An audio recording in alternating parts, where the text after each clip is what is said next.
If you had to analyze this team, what formation would you say they use when attacking? Is it a 4-2-3-1 or a 4-3-3? Or maybe even a 2-4-4?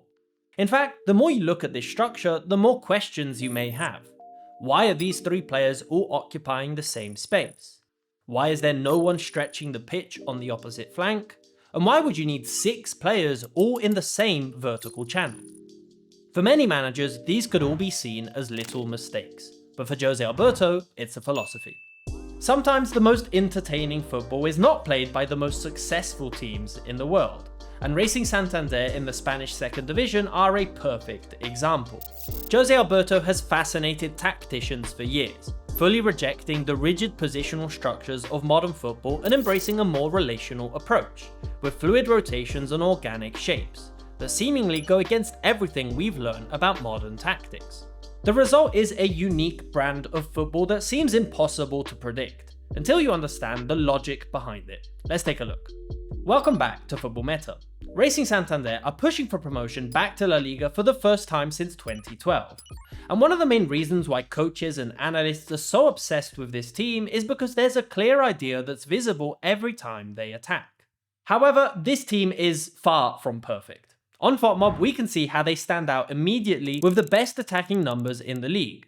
But they also concede far more than most promotion contenders around them. And this trade-off tells you everything about this team. This is a high-risk, high-reward tactical style that may not win every single game, but it'll definitely entertain whoever is watching. The starting formation is a 4-2-3-1, but the setup is vastly different to any other team using this formation. The main idea is to get a lot of players into a central position. In fact, there are essentially no wingers in this system, and if they attack forward, then the width is given by the fullback on the flank, creating huge overloads on one side of the pitch. You may look at this and say, well, this looks like what Guardiola is doing this season, with the wingers moving more centrally. But the underlying ideas are completely different. Man City are more symmetrical. They may not be stretching the pitch up here like they did last season, but their fullbacks are still out wide on the flanks, and there's still a clear idea to use space and specific positions to their advantage. With Santander, the whole team moves over to one flank. If the ball shifts to the left, everyone is over on this side. There is nearly always a complete lack of width on the opposite flank, and the players in the centre can all end up in different positions and create some amazing patterns. So the first priority is creating this shape, and there's a few ways they look to do this from build-up. Very frequently what you see is one of the holding midfielders starting right next to the keeper. The fullbacks push forward and the rest of the team creates a lot of density in the centre. From here, a few different things could happen. They could play it into the holding midfielder, who then passes it to one side and instantly creates an overload on this flank. Or what you see sometimes is the keeper pass it into one of the centre-backs, with the holding midfielder then overlapping on the flank, with the rest of the team tilting over. This means José Alberto instantly creates two issues for the opponent. They either have enough players on this flank to play through and find passing combinations, or it effectively drags the opposition too far over to one side, and frees up space on the opposite flank to push forward. Let's look initially at this first example here. We can see their overarching shape. This is the holding midfielder Sainz-Maza. These are the two fullbacks, while the two wingers are in these more inverted positions, while this is the other holding midfielder and attacking midfielder. Once the keeper passes it into the holding midfielder, he then moves the ball out wide to the right. So now the move will progress on this flank. The holding midfielder continues his run forward, and now very quickly Racing have created a situation with 6 players all on one side.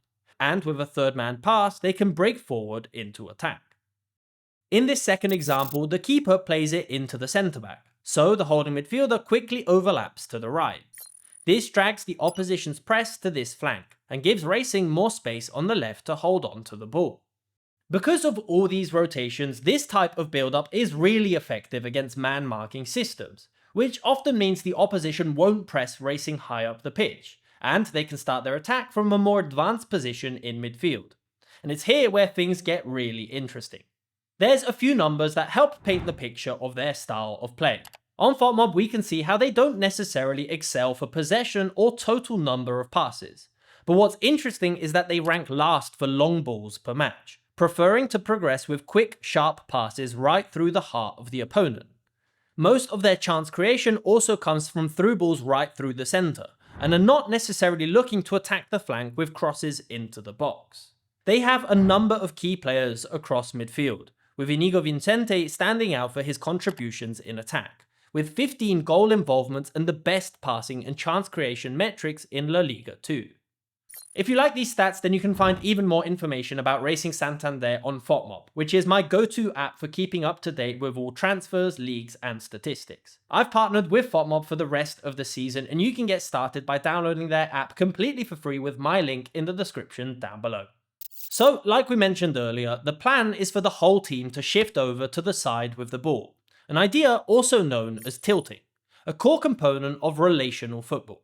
José Alberto believes in strength with numbers, not specific positions and predetermined passes.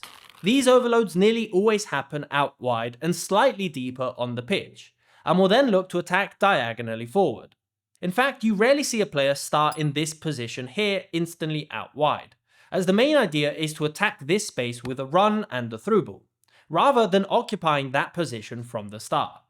The first thing to look at is how this manipulates space and creates gaps in other places. In fact, a lot of the time the opposition effectively defend this overload, so Santander will usually circulate around the back, with the fullback then having space to push forward, receive the ball and look to play it in the box. This goal against SD Huesca shows this brilliantly. Racing are pretty much all tilted to the right side of the pitch, with 8 players all in one half. The defending team is passive, but has done a great job at ensuring no easy pass can go through the middle. So Racing quickly shift play to the left, where there's so much space for the fullback to push forward. From here, he can deliver a ball back across the box for the striker to finish off the move. But the true fun is had when they find the right moment to play into this overload. On occasion, the defending team is slow to press, so simple passes over the top can find advantages, like this move here. Racing have 9 players on this side of the pitch, a ball over the top, and they can very consistently find a free player to attack forward. But more consistently, they're looking for passes right into the centre. What we see continuously are 3 players, mostly the striker and the 2 wingers, essentially occupying the same space, and playing in close proximity, dragging defenders out of position and often finding ways of attacking forward. These clusters rely on short passes, bounce passes, 1-2s, step-overs, and movement forward to really be effective. Take for example this clip here. The whole team is visible in this shot. There are 4 players all right next to each other on the flank, and the objective is to break forward into this group here. A few bounce passes, a 1-2, and another player joins the overload, freeing a player to then attack forward. This may seem like a simple move, but it takes a great understanding from the player who receives the pass to turn and know this layoff is coming back to him. Once they get the ball into an advanced position, runs in behind the defense are fundamental, and the vast majority of the time, the objective is to look for a cutback back onto the edge of the box, where there are a lot of players ready to receive the ball. From a deeper position, these constant movements and central overloads can often free a player who can be played in behind directly with a through ball. Like for example in this goal here. The winger drops off the defensive line, the striker moves over to the left, and they draw away the 2 central defenders, leaving a huge gap for the attacking midfielder to be played in behind. So as we can see, this way of playing can create some wonderful attacking moves, but it's certainly not perfect, and while they do excel for attacking numbers, they rank 19th for goals conceded this season. Some truly worrying numbers for a team that has been pushing for promotion for the past few seasons. The first reason is another issue altogether, and that is set pieces. This team is surprisingly awful from corners and free kicks, and their zonal marking has been exposed countless times in recent matches. But what I'm interested in understanding is what happens from open play. This offensive idea of tilting requires a lot of players to attack forward, so when it's not successful, counterattacks are certainly an issue, with the opposition having a lot of space to run into. But even from more structured defensive moves, their wingers are often not correctly positioned to effectively defend. The main idea Alberto wants to adopt defensively is to shift into a 4-5-1 formation. But given that the wingers are so narrow in attack, it takes time for them to get into position. and it means if the opposition is quick enough, there's an incredible amount of space for them to attack out wide. This mostly happens with long switches in play. The whole of Racing shifts to this flank, and the long ball out wide into the winger means Racing's fullbacks are often overloaded, and they struggle with crosses into the box. This is a goal they conceded against Deportivo La Corona. The winger is out of time on this move, so a long switch means he has to sprint all the way back to defend, losing a tempo and leaving a gap for a through ball into the half space. In this move, we have a similar scenario. This is the left winger all pushed over to the right flank. If Racing win the ball, then that's a brilliant position to be in. They have the numbers to attack and they can be dangerous from counters. But in this situation, they don't win the ball and play shifts to the back. Notice how now Sangalli has to rush over to this flank to pick up his player, but he doesn't track far enough. So once the switch is on, the player receiving the ball has plenty of time to deliver a ball back across the box. From open play, this is the biggest issue they face with this tactical system. The solution would likely be for their wingers to be slightly more defensive as soon as possession is lost. But that would also mean their counterattacks were not as effective, which is a dangerous weapon for them going forward. So it's all about calculated risk. So Racing Santander under José Alberto are a clear example that these ideas can work if executed correctly. The constant tilting and overloading in specific positions of the pitch are extremely difficult to press, producing some of the most fluid and entertaining football not just in La Liga 2, but across Europe as a whole.